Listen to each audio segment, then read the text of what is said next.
ભારત વર્ષના ઘડવૈયા એવા શ્રી ડોક્ટર બાબા સાહેબ આંબેડકરની સમગ્ર ભારતમાં જન્મ જયંતિ નિમિત્તે આજે બનાસકાંઠા જિલ્લાના વેપારી મથક ડીસા મુકામે અનેક સંસ્થાઓ દ્વારા જન્મ જયંતિ ઉજવવામાં આવી હતી।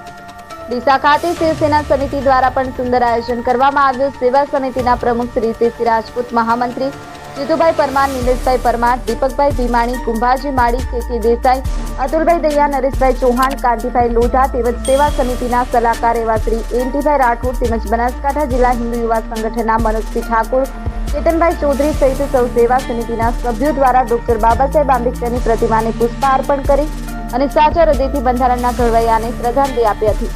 ત્યારબાદ ડીસા સિવિલ હોસ્પિટલમાં દાખલ દર્દીઓને ફ્રૂટ વિતરણ તેમજ પાર્લે બિસ્કીટનું વિતરણ કર્યું હતું। આ કાર્યક્રમમાં શિવસેના સમિતિના હોદ્દેદારો મોટી સંખ્યામાં હાજર રહ્યા હતા।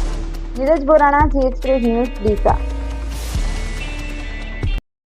जी एक्सप्रेस न्यूज चैनल को सब्सक्राइब करना ना भूलें। ताज़ा अपडेट पाने के लिए बेल आइकन पर क्लिक जरूर करें। हर न्यूज़ को लाइक करें।